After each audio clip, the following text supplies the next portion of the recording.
Are Krishnaiah మనతో ఉన్నారు. Are Krishnaiah గారు, మీరు రాజ్యసభకి సభ్యత్వానికి రాజీనామా చేశారు, ఎందుకు? బీసీలకు మరిన్ని ఉద్యమాలు చేసి బీసీ వాదాన్ని ఇంకా బలోపేతం చేసి బీసీల అభివృద్ధికి మరిన్ని చర్యలు స్కీములు పెట్టించాలని రాజీనామా చేశాను. ఒక పొలిటికల్ పార్టీ ఉన్నప్పుడు అది కొన్ని అవరోధాలకు అడ్డంకులకు తయారైంది. దాన్ని దృష్టిలో పెట్టుకుని తెలంగాణలో బీసీ వాదం చాలా బలంగా తయారు చేశాం. ఈ మధ్య కాలంలో మీటింగులు పెట్టి ఉద్యమాలు చేసి కాంగ్రెస్ పార్టీ తన ఎన్నికల మేనిఫెస్టో బీసీలకు 42% రిజర్వేషన్లు పెడతానని వాగ్దానం చేసింది. 9 నెలలు ఆ అధికారంలోకి వచ్చి ఇంతవరకు చర్య తీసుకోవడం లేదు. బీసీలు అంత తీవ్ర ఆందోళన ఉన్నారు. అందుకోసం ఈ ఉద్యమాన్ని మరింత బలోపేతం చేయాలి. పార్టీలు నేనేదో ఈ ఉద్యమం బాగా బలోపేతం చేసి పెద్ద ఎత్తున చేస్తే వైఎస్ఆర్ పార్టీ నేను ఎంకరేజ్ చేస్తుందనే అవకాశం ఉంటుంది. ఏ పార్టీతోటి కూడా సంబంధం లేకుండానే నాన్ పొలిటికల్గా ఉద్యమాన్ని బలోపేతం చేయాలి. మొన్న 80 కృష్ణయ్య గారు, మీకు ఇదే హాల్లో ఒక కామెంట్ చేశారు. రాజ్యసభ సభ్యుడిగా మీరు వైసీపీ నుంచి ఎంపీ కావడం ఏంటి అంటే, చట్టసభల్లో బీసీల కోసం కొట్లాడుతా పార్లమెంట్లో ఎన్నో హామీలు ఉన్నాయి, వాటిని అమలు చేసుకోవాల్సి వచ్చింది కాబట్టి అటు వెళ్తున్నా అన్నారు. ఇప్పుడేమో మళ్ళీ జనంలోకి పోతా అంటున్నారు. అంటే చట్టసభలో రిజర్వేషన్లు పెట్టాలని పార్లమెంట్లో అనేక సార్లు నేను క్వశ్చన్స్ చేస్తాం. ఒక్క క్వశ్చన్ కూడా అలౌ చేస్తలేరు.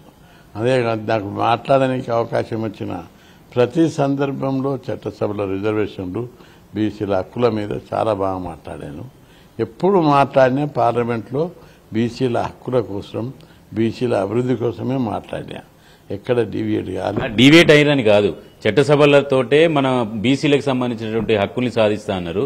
మళ్ళీ ఇప్పుడేమో ఆ పదవికి రాజీనామా చేసి మళ్ళీ జనంలోకి వస్తా అంటున్నారు. డిఫరెన్స్ ఏం కనిపించింది అని? ఆయుధం సరిపోవడం లేదు. రాజ్యసభలో ఉండి మాట్లాడుతుంటే ఓ 10 మంది ఉండాలి. నాకు ఎవరు కోఆపరేట్ చేస్తలేరు, ఏ పార్టీ కూడా కోఆపరేట్ చేస్తలేదు. అయితే నేను అనుకునేది ఏమిటంటే, బలమైన ఉద్యమం ఉంటే కేంద్ర ప్రభుత్వం కూడా దిగి వస్తుంది. ఏదైనా బలమైన ఆయుధం కావాలి, సరిపోవడం లేదు ఆయుధం. కాబట్టి దీన్ని ఇండిపెండెంట్గా ఈ రాష్ట్రంలో బంధువులు జరిపి ఉద్యమాలు చేస్తే అప్పుడు కేంద్ర ప్రభుత్వం దిగి వస్తుందని భావిస్తున్నా. ఈ మధ్యకాలంలో కుల సంఘాలు, బీసీ సంఘాల మీటింగ్ 5-6 అయినాయి హైదరాబాద్లో. వాళ్ళందరూ కూడా అన్నా నువ్వు ముందుండి పోరాటం చేయాలి. మనం ఇంకా ఈ బీసీ ఉద్యమం, ఇప్పుడు తెలంగాణలో వచ్చినటువంటి బీసీ ఉద్యమం దేశంలో ఎక్కడా కనిపిస్తలేదు. ఊరికి తయారయ్యారు పిల్లలంతా. ఎందుకంటే ఫీజు రియంబర్స్మెంట్, మీ పోరాటము సమస్యల మీదనా, కేంద్ర ప్రభుత్వం మీదనా, రాష్ట్ర ప్రభుత్వం మీదనా, ఎట్లా ఉంటుంది? పార్టీల మీద కాదు, ప్రభుత్వాల మీద కాదు. నా పోరాటం బీసీ హక్కుల కోసం. విజయమే లక్ష్యంగా ముందుకు పోతాను. ఇప్పటి వరకు నేను పోరాడి 12,000 ఉద్యమాలు చేసిన. 50 ఏళ్ల నుంచి హాస్టల్ పెట్టాలని పోరాడినా, గురుకుల పాఠశాలలు పెట్టాలి, మంచి ఎడ్యుకేషన్ కానీ పోరాడినా, ఫీజు రియంబర్స్మెంట్, ప్రతి ఒక్కరికి స్కాలర్షిప్ ఇవ్వాలి, లోకల్ వాళ్ళ రిజర్వేషన్లు పెట్టాలని, ఇట్లా దశల వారీగా విద్యా హక్కు కోసం చదువుకోవాలని, రాజ్యాధికారంలో వాటా కావాలని పోరాటం చేసిన. బీసీలు, దళితులు ముఖ్యమంత్రి ఉన్న రాష్ట్రాల్లో కూడా మనతున్న హాస్టల్ లేవు. 2 తెలుగు రాష్ట్రాల్లో కలిసి 6,000 హాస్టళ్లు ఉన్నాయి. అంటే బయట ఒక ప్రచారం జరుగుతుంది, మీరు రాజీనామా చేయగానే కేంద్ర ప్రభుత్వంలో పదవి తీసుకోబోతున్నాను, ఇలాంటి చర్చలు జరుగుతున్నాయి. వాటి చర్చల్లో ఎంతవరకు నిజం ఉంది? ఎన్నో రకాల వార్తలు వస్తూనే ఉంటాయి. కాలమే వాటికి సమాధానం చెప్తుంది. నేను ఎక్కడ ఉన్నా, ఏం చేసినా బీసీల అభివృద్ధి కోసమే పోరాటం చేస్తున్నా. ఇప్పుడు 50 ఏళ్లలో ఎన్నో వచ్చినాయి రూమర్స్. అవన్నీ ఏం చేసినా టీడీపీలో ఎమ్మెల్యే ఉన్నప్పుడు బీసీల గురించే కొట్లాడిన అసెంబ్లీలో. ఇప్పుడు ఎంపీగా పోయినా బీసీల గురించే పార్లమెంట్లో మాట్లాడుతున్నాను. కాబట్టి నేను ఏ ఆయుధం పట్టినా, ఎక్కడ ఉన్నా, ఎలా కొట్లాడినా బీసీల గురించి కొట్లాడితే తప్ప. అంటే బీసీలకు సంబంధించిన ఒక విమర్శ ఉంది, మీరు దాన్ని యాక్సెప్ట్ చేయాల్సిందే. బీసీలో 100 కులాలు ఉంటాయి, కులానికి ఒక జెండా పెట్టుకుంటారు.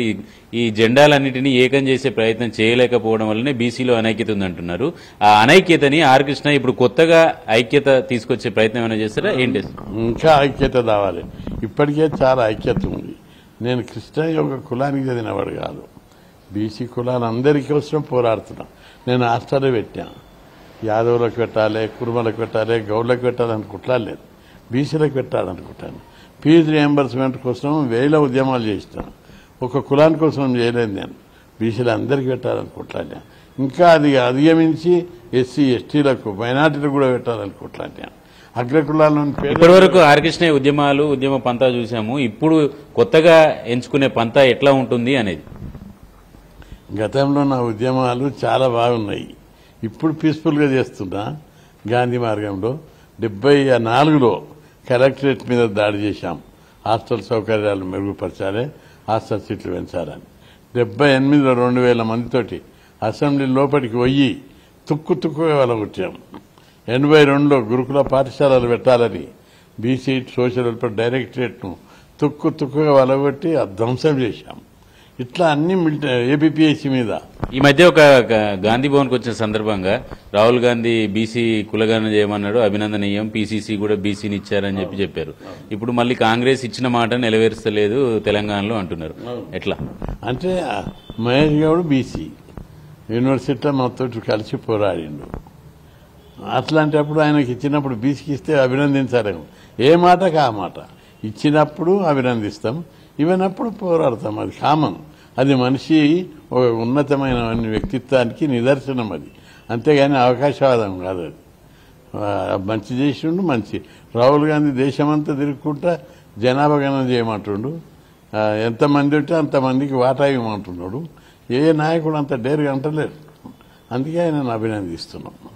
Thank you sir, thank you very much. మొత్తానికి బీసీల హక్కుల సాధన కోసమే ఆర్ కృష్ణయ్య పనిచేస్తామని చెప్తున్నారు. మొన్నటి వరకు పార్లమెంట్లో తన గలం వినిపించినప్పటికీ కూడా పూర్తి స్థాయిలో మద్దతు లభించలేదు కాబట్టి జనారణ్యంలోకే వెళ్లాలని డిసైడ్ అని చెప్తున్నారు. తెలంగాణలో ఈ బీసీ చైతన్యం పెరిగింది. ఈ ఉన్నటువంటి చైతన్యాన్ని ఉద్యమ రూపం తీసుకొచ్చేటువంటి ప్రయత్నంలో భాగంగానే తను రాజీనామా చేసినట్టు చెప్తున్నారు. అయితే బయట జరుగుతున్నటువంటి ప్రచారం లాగా ఏ పార్టీకి కానీ ఇలాంటి పదవులు కానీ ఆర్ కృష్ణయ్య ఆశించడం లేదనేది ఆర్ కృష్ణయ్య గారు చెప్తున్నటువంటి మాటలు. కెమెరామెన్ రాంబాబుతో చారి, ఎన్టీవీ, హైదరాబాద్.